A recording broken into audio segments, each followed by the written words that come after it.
Welcome to the Masters of Automation podcast series. In today's episode, we have Donald Sweeney and Marshall Sied, the co-founders and co-CEOs of Ashling Partners, a technology firm focused on bringing hyper-automation to enterprises to help them achieve meaningful outcomes and enhance customer and employee experiences. So welcome. This episode is something that I long waited to have. So I'm very excited to have you guys join. It's been a life goal of ours to be on your podcast, Alex. So thanks for having us.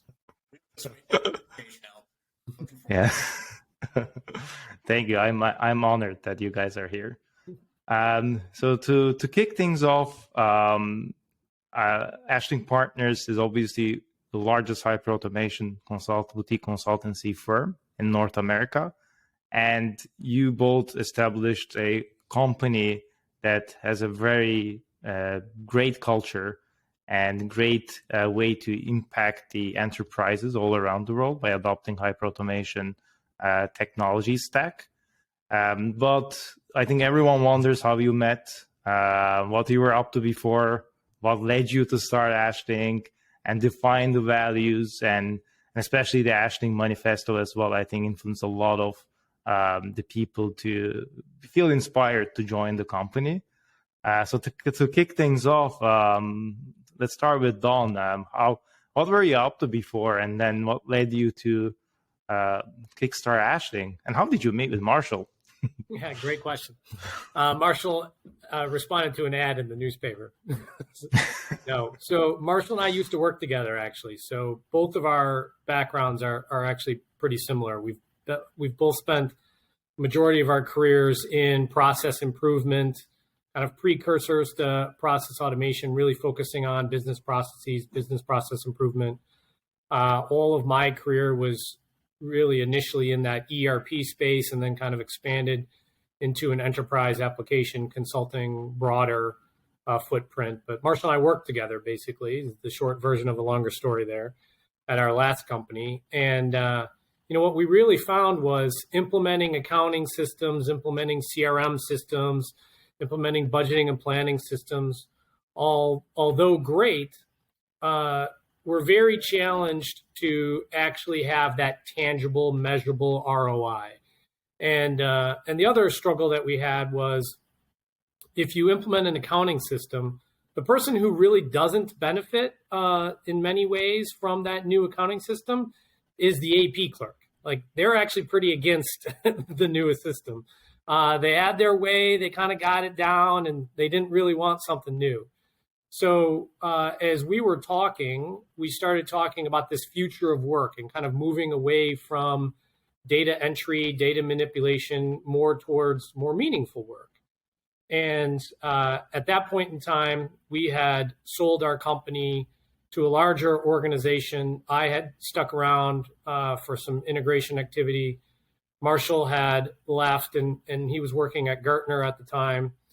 I think I'm allowed to say that. But so he was kind of on that, if you call it, forefront of where the large companies were implementing kind of the newer technologies, and we would still get together and talk about what we would do next and all these kinds of things. Usually over a beverage at a local bar or something like that. And he was saying, hey, this RPA thing, boy, a lot of companies are really leaning pretty heavy into this. This was the same time that we were talking about trying to find something slightly more meaningful. So literally on the back of a cocktail napkin, we started Ashling Partners. Ashling is the Gaelic word for vision or dream. And our theory there is that that vision that clients have had and companies have had for literally decades, trying to truly have efficient end-to-end process automation or just efficient processes, can now come together, not just with that new ERP system or new, whatever system you're talking about, but with this kind of consolidation of optical character recognition, machine learning models, your BPM, now called DPA, your long running workflows, your RPA, like all of these are now getting stronger, better. The cost of technology has come down significantly. The speed and improvement of technology has improved significantly. So that vision of finally having that fully end-to-end efficient process, we felt was finally coming to fruition. And Marshall, and I think Dawn covered pretty much you guys' story. But Sorry, Marshall. Is there anything that you can add there? Comment out that this is probably going to be your longest episode yet. So yes.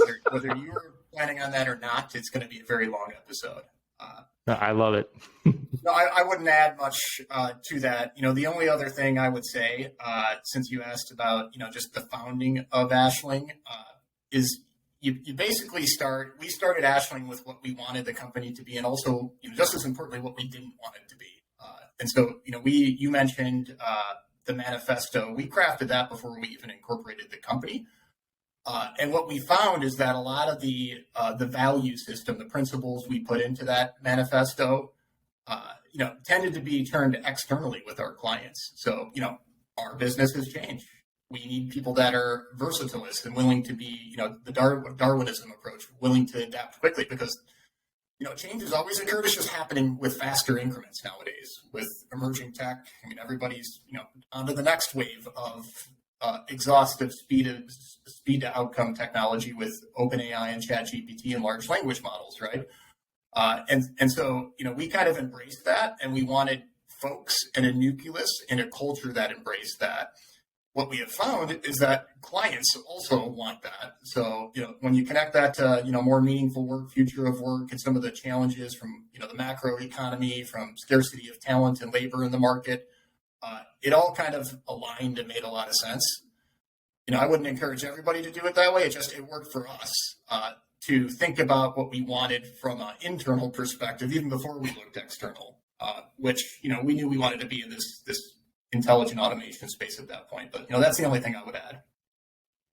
Yeah, that's very interesting. And Dawn mentioned that the accounting software that are built for AP clerks are the ones who were the most resistant to adopt the new software. Yeah. And I think that's one of the highlights of the future of work as well, like the adoption part of it, and defining a culture both internally and externally where people can develop the digital skill sets and adopt the software that is built for them is really key. So based on that and starting now, Ashling, like you guys wrote the manifesto, you had a very good understanding about process improvement, ERP, and the RPA, as well as the emergence of RPA, because it was also the early stages at it. How did you see the best ways to structure this customer adoption? And what are some of the things that influence the like enterprises that are sold to stay innovative? And Marshall, do you want to go ahead first? Yeah, I was going to hop right in on that one. So I think it's some of what I'm probably going to talk about here today is buzzworthy. We hear it a lot in the marketplace, but I actually mean it. Joking, of course, but I think being outcome obsessed really helps. So when we started the company and we're kind of looking at the right service offerings, knowing that once again we're going to need to change them because the technology is going to get adopted departmental first, then cross-departmental, end-to-end processes, then it's going to go enterprise-wide, which is certainly what has occurred thus far. But we really started the company, really focused on outcomes as the North Star, which means you need to have an advisory function. So we started the company to be more management consulting-esque on, future of work and how automation is going to, play a leading role in changing the type of work our human workforce does, while also helping companies that adopt early and in a broader way be more competitive. And we kind of got pulled in to more of that full life cycle, plan, build, run, measure, and improve. So, starting with that outcome approach and a little more in a consultative way is certainly benefited because education is the key right now. And, we're already proliferating. We started with RPA. And now, if you believe Gartner's hyper-automation definition, I mean, there's 8 capabilities that make up automation today, and it's going to grow. And you're kind of seeing people that and software companies that really stayed neatly into their lanes start to slowly swerve into other people's lanes. You had RPA vendors start to swerve into the traditional OCR and IDP lanes. You saw them start to swerve into the process mining lanes. People are just swerving all over the place right now. There are no lanes. There's basically one lane now, and there's a lot of different cars on that lane. So we've had to kind of evolve that pretty quickly and make sure that we're even more so acting as a great aggregator and building those multi-year roadmaps across multiple technologies while consolidating from a total cost of ownership perspective where we can. I think combining those capabilities in an enterprise really benefit each other. Like someone who actually leverages process mining ends up being able to build pipeline for automation or process improvement opportunities.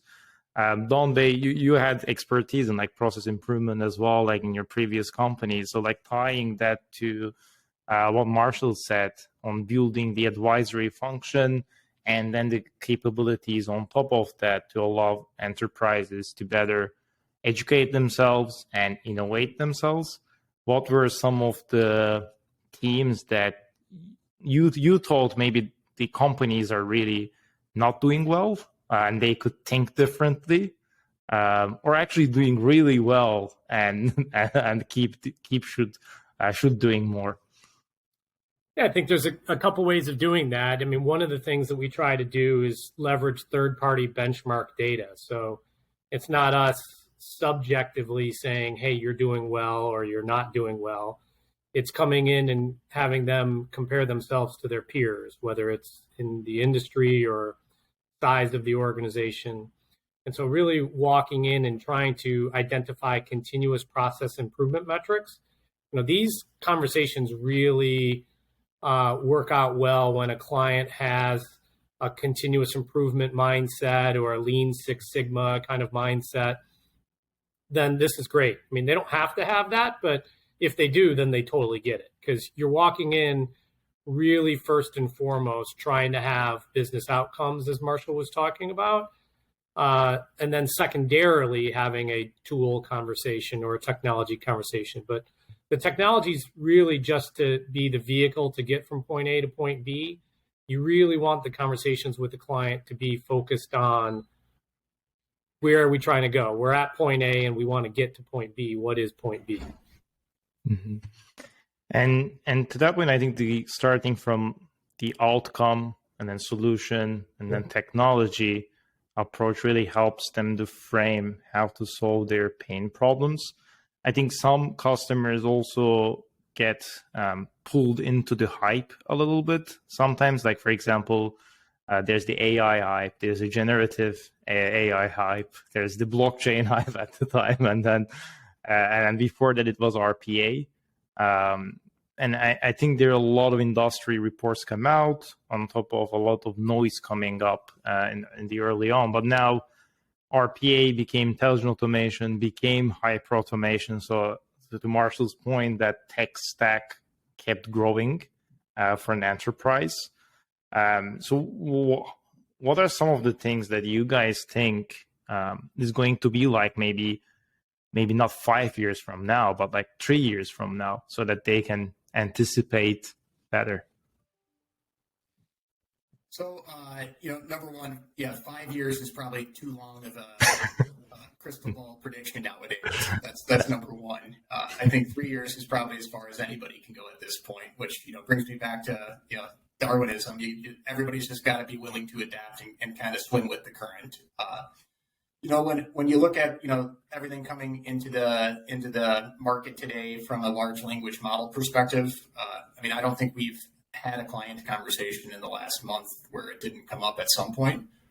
Until risk and governance is figured out in the enterprise, now it's great for creative skill sets. It's great for individuals, but at the enterprise level, I think it's going to take a little time from a governance perspective to understand, the credible sources where the models are pulling from, to be willing to allow your people to put potentially confidential and compliant data back into a large language model like ChatGPT or Bard or whatever. And so I think you're going to start to see a lot of adaptive governance models, what we would call adaptive governance models, kind of start to take root in the next 3 years in order to actually take advantage of this powerful technology that is absolutely something that people should be investigating and trying to consider how to better leverage it. If you look at how we think it'll actually kind of proliferate in the enterprise, you're seeing all these enterprise application providers, start to provide an integration service to OpenAI, to whatever your large language model of preference is. So I think it'll be more embedded type of conversations as opposed to standalone and pure replacement.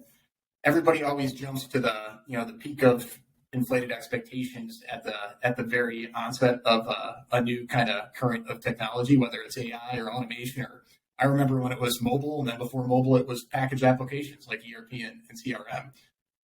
But it tends to just kind of be more accretive as opposed to displacement. I mean, it happened in ERP where you started with a accounting package, general ledger, AR, AP, and then you had a fixed asset module. Then you added a supply chain management, or if you're a healthcare organization, a materials management module, and then you added the whole HR side of the house, and it just started to proliferate based on a technology stack, which was kind of containerized packaged application that had a UI, a good database layer, and the ability to customize from a coding and studio perspective. I mean, I don't see it being much different. I just think the change will happen a little quicker with what's happening right now in the space. And Dom, what do you think about it? Yeah, I think we're very early on in the ML AI journey.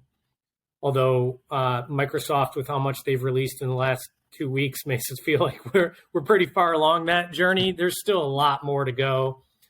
I mean, there's still so much data entry, data manipulation that people do. I think if the question is, where do we see this in 3 years? I think it's that end-to-end automation, ML, AI, driving a lot of components of that being, in essence, the traffic cop of data and kind of moving the data through the process. But, there are still people today who receive an invoice via email, an AP invoice via email, open up the email, open up the attachment, read the attachment, hit print, walk over to the printer, grab the invoice, walk back to their desk, log into the accounting system, and enter the exact same information that's on that sheet of paper that was on the email in the first place, right? So, connecting a lot of those things and having AI and ML start to maybe improve or streamline some of that process, and then improving the customer experience, improving the employee experience of that process. There's still a long way to go in a lot of the day-to-day activities. So I think a lot of the plumbing is going to be improved over time. Mm-hmm. And what is very interesting is the vendors setting the expectations right. So like I think if they sell, and this applies to RPA, process mining, and any vendor out there that works with tech, sell that, this is magic. If you buy this, you adopt it quickly and it solves all your problems and they all go away. And then half the journey, figure it out, cannot do that. I cannot do this. And I think similar to maybe LLMs, there's that aspect as well where there's so much unknown and there's so much hype to it. It's hard to do the reality check and of what it can accomplish. So in your perspective, looking into, I think, LLMs standalone and also RPA as well, standalone, and based on what we've seen over the past 5 to 6 years and how people's understanding and setting those expectations change over time. What do you guys think about it? Marshall, do you want to go first with this one? I see you were nodding. Yeah, I think regardless of the tech, whether it's RPA, LLM, or IDP, process mining, the number one truth is businesses want outcomes. And once again, I warned you I was going to be a little cliche in this conversation, by the way. And I think what you see a lot of times is that, some of the software providers, and I find them to be very, very instinctive and to listen to their customers well. So they develop products on their product roadmap and release features quicker than ever. They make acquisitions where it makes sense to fill some of the gaps and voids they have along the automation journey, if you will. But I think a lot of software vendors end up stopping a little short to value realized. So they end at value theorized, but they don't actually get to actual value realized. And it makes sense, right? They have to, put software on the streets in the hands of customers in order to have the ability to impact value. But I think you're going to see a lot of organizations really focused on, kind of the rollout strategy and, trying to figure out a way to take something departmental or regional to global, using reusable assets that you might have developed in North America and rolling it out to APAC and using that as a vehicle of change for process as well, by the way. Hey, you got to do it this way if you want to leverage this type of automation. And here's the business impact that it's going to have, by the way. So it's worth doing. So change your process, right? You kind of saw this a little bit with cloud applications. I remember when we started migrating Oracle PeopleSoft on-premise ERP clients to Oracle Cloud ERP, and you told them, hey, you can't customize in people code anymore. You have to actually adopt the cloud template that Oracle gives you or SAP S/4HANA gives you. And it was an emotional conversation culturally for a lot of large organizations. They're like, well, everybody likes the idea of change until it happens to them. And so I think the fact that you kind of force people to think about change and to re-engineer their business a little bit. I think that's where people are right now with automation, where I think that the technology's there, the software vendors are there, the consolidation will continue to happen probably in that space, but we can't stop short of value. And I think you're going to actually see a lot of uplift in, big value realized case studies where, up to this point, you've kind of seen big use cases, maybe not huge program value success stories, but you have a lot of programs that are kind of in that value theorized category. They're not to value realized quite yet. So, maybe I'm a little biased because I'm a service provider in that space, but I do see that to be a challenge for many, many clients. It's like, hey, we have this huge opportunity. How do we actually get from point A to point B so I can actually claim that value? Because that's the beauty of this technology. You can actually, touch the tangibility of business value. That's one of the values where we get really excited about things like process mining. I know we don't want to get too into the weeds here on different tools and technologies and stuff, but you think about process mining, it gives you an X-ray, if you will, of how a transaction flows through your system. And it does it for every single transaction. So, you run 100,000 transactions through the system and maybe 2,000 or 20,000 are running in one way, and then another 20,000 are running in a slightly different way. Instead of A to B to C to D, it goes A to X to Y to C to B to D or something like that. So, you really can start to quantifiably measure, hey, if this was standardized and this were automated, here's all of the steps that we would have removed from this process, and you can cost out those steps, or you can figure out speed to value or auditability cost reduction or, fees or whatever the case may be. There's usually a quantifiable, measurable value there by, tracking both kind of the before and after effects of these activities. And I think that's very, very valuable, especially like now I've seen very recently now process mining have their own magic quadrant right now. Mm-hmm. They rank the vendors, which is a pretty big improvement in the industry to call that out, to tie itself as a separate process improvement, diagnostics, to define where the problems are at and then solve them. We could nerd out a little bit more about process mining, I think, right now. Well, what do you guys think about that, them having their magic quadrant separately, and what does that really mean? Well, I think it shows you if you follow the customer journey, which everybody should have a customer centricity and kind of work backwards from there. It shows you that one of the major challenges to overall business operations improvement, of which automation is but a component, a capability for business operation improvement. It shows you that process visibility is still a critical bottleneck, right? And it's whether it's through acquisitions or different localized process requirements from a regulatory perspective or even a cultural perspective, just shows you that businesses don't fully understand their processes, and at the same point they're not connecting those processes to true opportunities to improve through automation. It's still very siloed, but I think it just shows you that the customers are still you can't automate if you don't understand, right?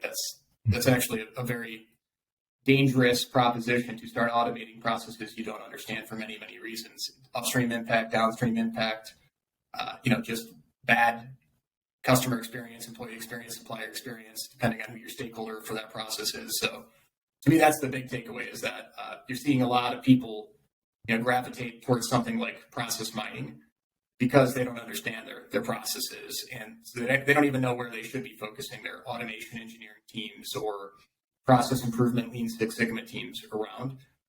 That being said, I think there's a lot of upside potential for process mining, because what we hear from organizations is, hey, this kind of feels like data and analytics and process analytics and data mart for my order to cash process or procure to pay process. And they're not wrong by that, but they're also not thinking about it big enough, where you have to take action orientation with outputs from process mining, whether it's standardization, optimization, or automation, or all three, frankly. If you're reimagining and doing some process clean sheeting, if you will, you can claim a lot of value that way, but you have to act, right? And I think we're at a point where people understand that the value and the potential of something like process mining or broader process intelligence, but it's not connected yet to action via RPA, DPA, low code, but we're getting there pretty quickly. And I think that's what really excites us about what we've tried to build at Ashling, is that end-to-end experience. What do you think, Don? You think about process mining, sometimes called process intelligence, sometimes called execution management. It's a lot of different terms, but going back to when Marshall and I worked together previously, you would go in and you would interview people for a couple weeks to implement an ERP system. You'd go sit down with like the accounts payable person, just to kind of keep with the same examples before, and you'd ask them, okay, how do you do accounts payable? And you would sit there and you'd map that out. Well, lo and behold, you just spend a couple of weeks mapping all these things out, and then you go start to build it. And when you build it, it's not exactly the way that they told you it was. And now you're going to give them a change request because they didn't tell you about these extra 3 steps that happen only 20% of the time. They told you the process as it occurs 80% of the time. And, that's not a bad job on their part. It's just kind of human nature to focus on the parts that they're aware of and maybe not give you everything. But that's a bad customer experience from a consulting services standpoint. And that's a risk on implementing something. Now, the beauty of, again, process mining or whatever we want to call it, is it gives you every transaction going through the system. So you can see the 1% outliers, you can see the 20% outliers. You can truly run this on an ongoing basis. I think, where process mining is really in its infancy is people don't see it as the ongoing execution management. Again, that more Lean Six Sigma approach of continuous improvement. They look at it as, okay, I built this, and now I see how my activities are, and now I'll automate those bad activities.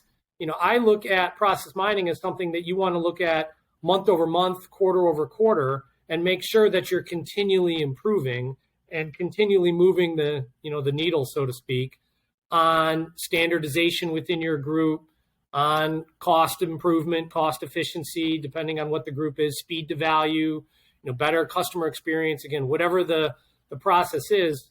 you're defining that success, and then you're measuring it through your actual actions, through the actual transactions that are flowing through the system.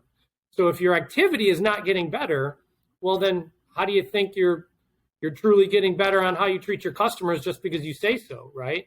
So I think this is going to be a really big growth area. I kind of see it as like the brain of automation, or the central hub of automation and standardization and continuous improvement. And then all things kind of, resonate out of this. So very, very bullish on the future of the area. Mm-hmm. And I think the Magic Quadrant really a testament to that belief, and showcasing the process mining will evolve itself as its own lane. And I really like the aspect that currently it's a little bit viewed as a diagnostics, right? Like it helps you to view how the process functions, where the bottlenecks are, and where the pain problems are at. But I think once they get to live transaction processing in those systems, where you get an alert on an outlier immediately, and maybe that trigger an automation, or that automatically change or ping someone in the company to take an action on. I think at that stage is that end-to-end process innovation in a way, so which is really fascinating. I can talk about this a lot too. It's a really, really important aspect of it.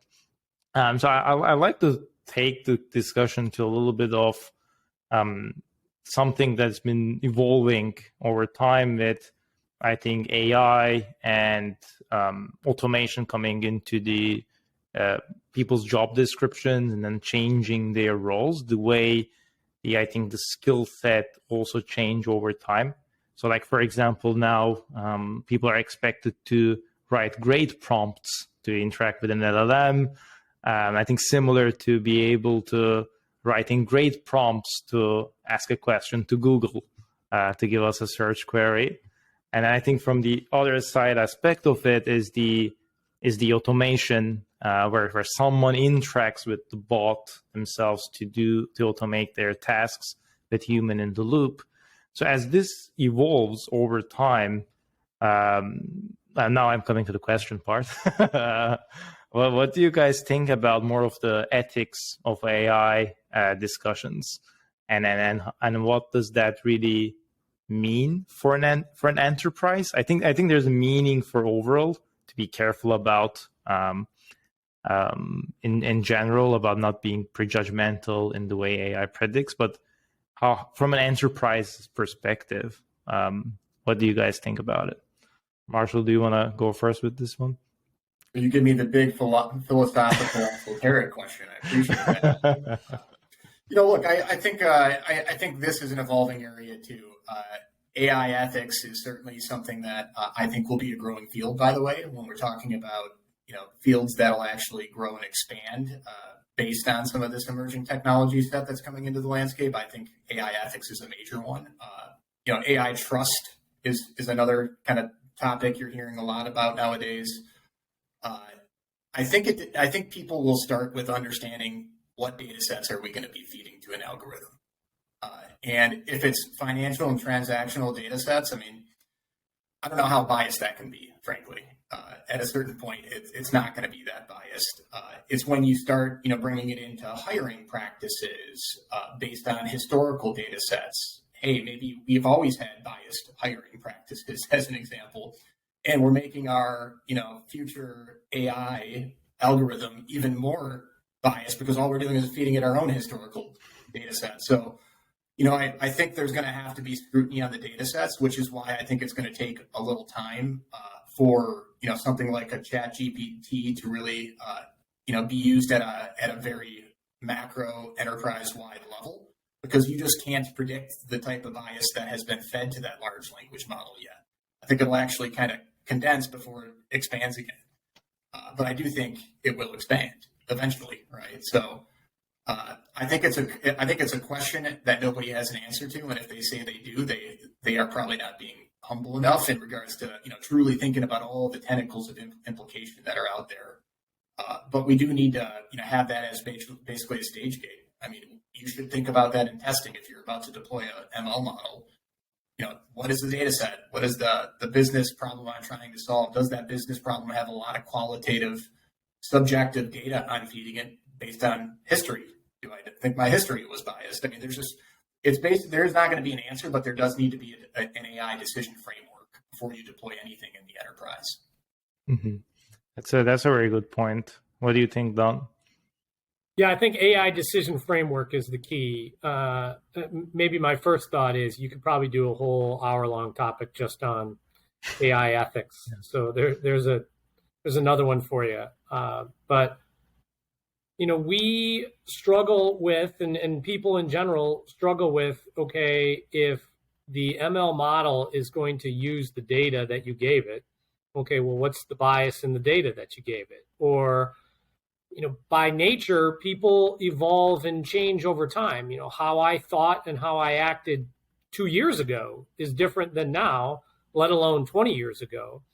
And if you are creating a model, by nature, the model is static on the data that it has. And it's not expecting somebody to change. It's expecting that data to be repeated.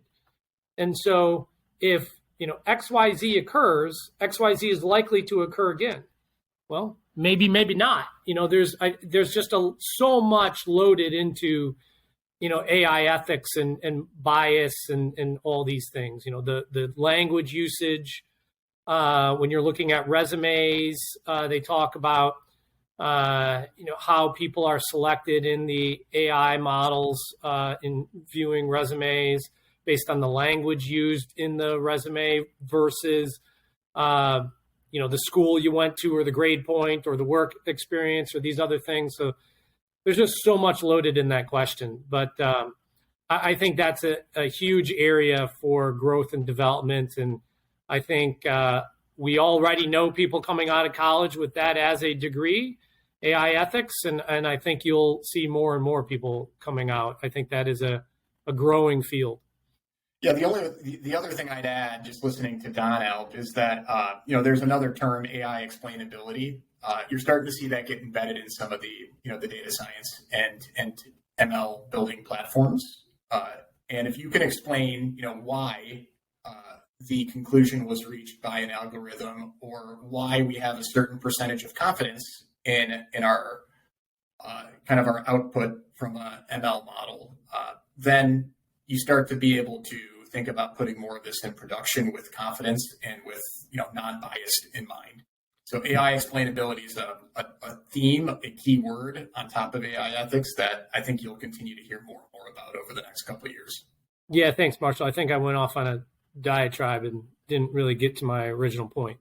That's the point, is you need to have transparency and trust in your AI models, or it's not going anywhere. So knowing why you got the response you did and trusting the response because of that inputs is really how AI is going to become pervasive across all of these areas.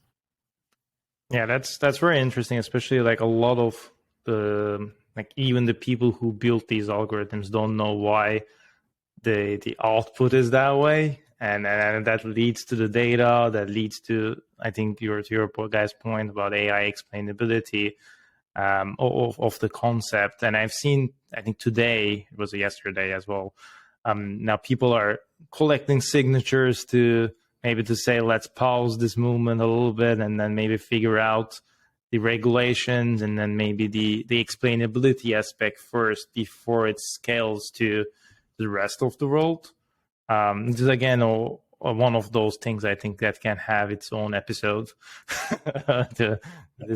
Well, and again, if you're looking for episodes, I mean, Chat GPT, everybody's talking about it, and it's kind of the cocktail party conversation du jour right now. But 2 weeks ago, it was the solution to like every problem, and now already, only 2 weeks later, you've got corporations saying, we can't use that because we don't know the data that went into it. We don't know what we're going to get out of it. And frankly, we may not want to share our proprietary data into that model because then the public has that data. So right or wrong, you're already starting to get a lot of people moving away from that due to the lack of transparency. So it just goes back to further Marshall's point. Mm-hmm. I absolutely agree with that. And I think one aspect of it is right now the integration piece, and I will tie this to a little bit more on the enterprise process improvement as well. I think from the integration standpoint, it's easy to integrate, so people adopt very quickly and then try to find an application use case. I think similarly for RPA vendors, for example, with the citizen development, they had a user interface that's easier to adopt for people to be able to build automation. And obviously it doesn't function as near to AI because it's much more cognitive there. But I would like to take the discussion to a bit of the movement of citizen development and your perspectives around how companies can start adopting it. So it's not only the core RPA, COE, technical team who knows how the RPA function, but maybe citizen developers to assist with large process automation or task automation. So I heard some people say it doesn't work. Some people say it works great. What do you guys think? And then why do you think some people say it doesn't work? Maybe where are they seeing the wrong? And where do you guys see it be the most successful? Marshall, do you want to go first? Yeah, sure. Somewhere in between is my answer in regards to those who say it doesn't work and those that think it's the next coming, right? So I don't think you can have a sit dev program without a centralized program, and I don't think you should have a centralized program without at least considering a sit dev program. And it depends on the maturity of your organization, the structure of your operating model. There's a lot of inputs you got to think about. I think one of the challenges, maybe starting there, that you see with sit dev programs is the fact that I go back to my outcome statement. It's hard to measure business value when it's Alp creating something just for him based on how he does his daily job. When he grabs his cup of coffee, he runs a attended automation really quick. And it's not scalable to everybody on Alp's team, everybody in Alp's department, and across the globe of Alp's company. So I think business value is something that still needs to be addressed with sit dev programs because they tend to be more groundswell bottom-up programs. We view it as a spoke to the hub, which is a more centralized program where it should be governed by the centralized program. But, there has to be a degree of flexibility from executive leadership that is funding a sit dev program to say, hey, in the near term, we might not have the same value drivers, the same value metrics that we expect out of our hub, our professional team. But we want to incubate this a little further. Our experience is that 9 out of 10, quote unquote, named citizen developers drop out of a program, and it's because they have day jobs. So until you truly get folks to have the ability throughout their work week to actually dedicate on that, you're going to probably see mixed results. That being said, you do want to have kind of proactive programs, training academy. We've set up a lot of these academies.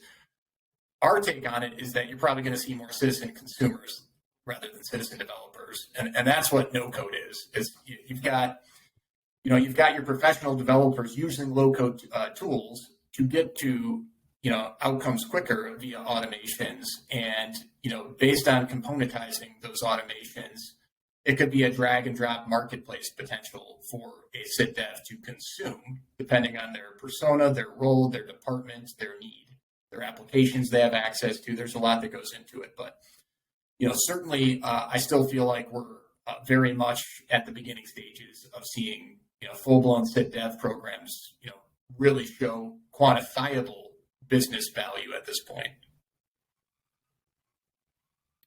Yeah, I certainly agree. I don't know if I really have much to add from that. I think there will always be a need for a corporate governance, corporate basically building of the Lego pieces, if you will. And then the citizen developers will largely assemble Lego pieces that make sense for them to have a bespoke automation or a bespoke assistant or whatever to do their portion of their role. But there's still going to be a need for a lot of the building of those blocks and building of the governance and everything else if it's truly going to work. It's got to be simple and it's got to be valuable, right? If it's simple and valuable, citizen development works. If it's not either simple or it's not that valuable, it doesn't work. So, and with standards and frameworks in mind too, right? Because you have to think about long-term technical debt. I mean, somebody's got to support that. If it breaks, do you think the citizen developers, going to be the one that re-engineers that all the time? No, they're going to be calling somebody, right? So I think that's a CIO's fear of CivDev programs is they inherit that technical debt potentially, and if it's a lot of technical debt, that's something that they might not be prepared to inherit quite yet. Mm-hmm.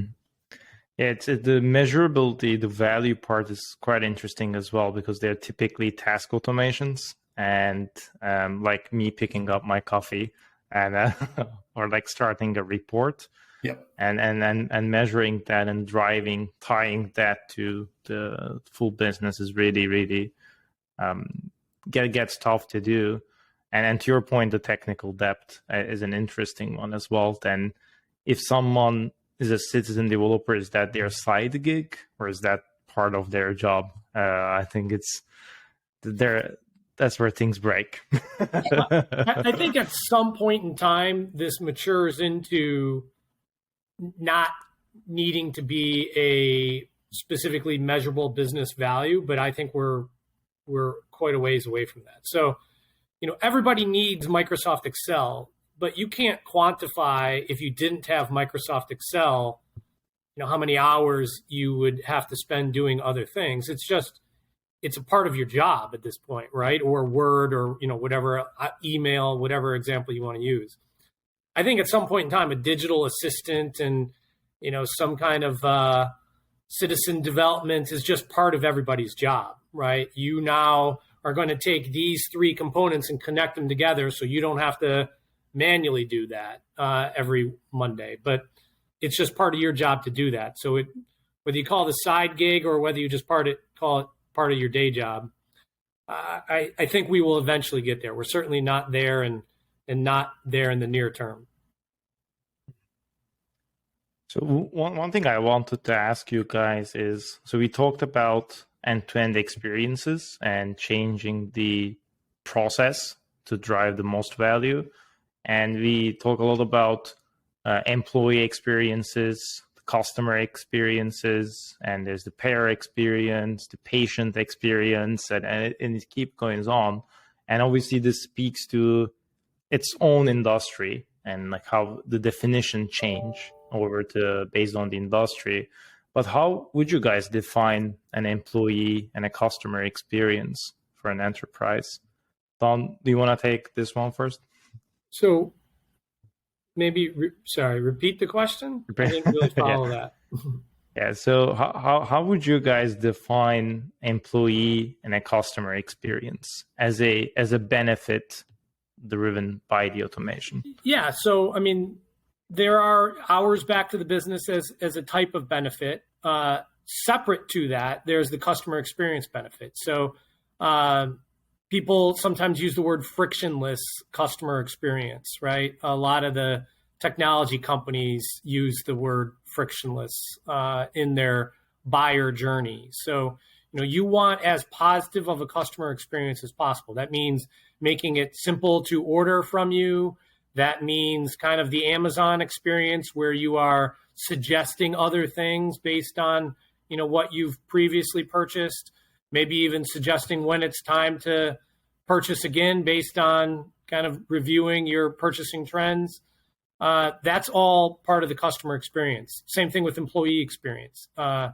Employee experience now is about making sure that they get answers to their questions when it's convenient to them, not just when HR is working from 8 to 5 or something like that, or getting their questions answered on their benefits and whatever other examples you want to have. So these are all going to eventually become table stakes. An employee is going to work where that is provided versus somewhere else where it's not provided. So I think it's all a measurement of success. There are different types of measurements of success when you're talking about automation and what's important. And that's one of the first questions you ask, going back to the first question about Ashling was, driving the business outcomes. This is what we sit down with our clients and kind of first ask is, what's important around this business outcome? What are we trying to achieve? Marshall, what do you think? Things to add there? Hit my keywords, which is usually frictionless, and you got to do it when it's convenient, regardless of who your stakeholder is: employee, supplier, customer. I mean, the only other thing I would add is if the contact center, to give you an anecdote, right? I don't view automation, being just about reducing the average call time. I mean, we all work so hard to get new customers and clients. So you don't want to automate it so that the experience is worse or even neutral. You want it to make it better for the customer. And if it means shortening the call time or, giving them, a mobile, automated workflow experience that is more convenient, great. But you shouldn't automate it down to the point your value drivers change is the point.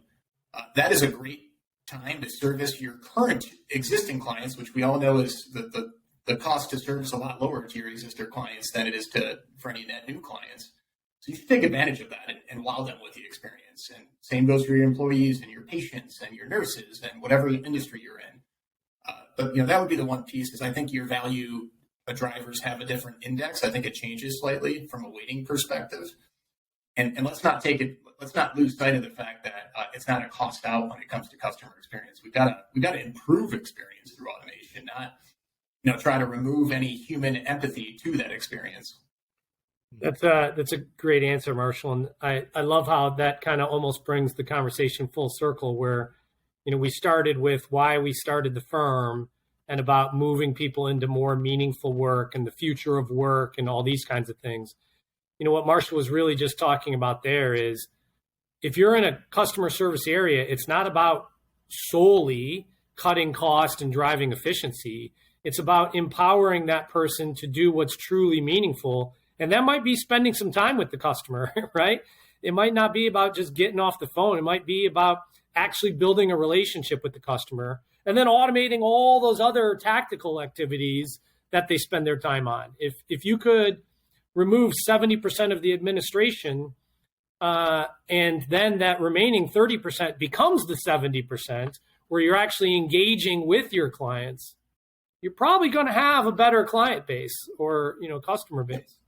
Yeah, and the responsibility does squarely fall on executive leadership, though, to make that happen, right? Because some of the KPIs we see out there right now it's really about cost out, which there can be an element. You can deliver more effectively and more efficiently, but just calling out the fact that executive leadership needs to have that perspective, which is why we're very big on making sure you're aligned to corporate objectives, or else you might be thinking you're not going to ball out of the park with your automation program, but you're frankly focused on the wrong KPIs and metrics. Using two examples, I won't use names in the first one, but how many people enjoy calling their cable company or their utility, right? It's usually a pretty painful experience because they've tried to automate and cut cost out of that experience. You got to sit there and hit your 5 and then your 9 and then your 2 and then enter your phone number and do all these things before you can actually talk to somebody. They've cut so much cost out, it's a negative experience. Yet if you call Apple customer experience, it's a very positive experience. You kind of want to hang out with that person. Like they're super smart, they're knowledgeable, they're friendly. Like, I don't know, maybe it's me, but I kind of like hanging out with the Apple person. So that's a really positive customer experience. And therefore they're a premium brand, reinforced by that customer experience. Nobody considers their utility or their cable company a premium brand. Yeah, I think that really brings it home. like especially the understanding the how to design the program automation and driving value, and that outcome is meant to be employee and customer experience, and that doesn't mean only time savings, but it means actually bringing great value and a successful outcome to your end customer, who ends up really like or come to be a repeat customer or loves to chill at Apple Store like Don or myself. I enjoy that as well. So that's yeah. You'll see me as the old guy just sitting there playing on the iPad. That's it. I want to thank both of you for taking the time to join the call and share your perspectives, experiences, and opinions. I'm really honored to have you both. So I really appreciate this time. Thank you very much for joining. Pleasure is all ours, Alp. Thank you so much. Thank you.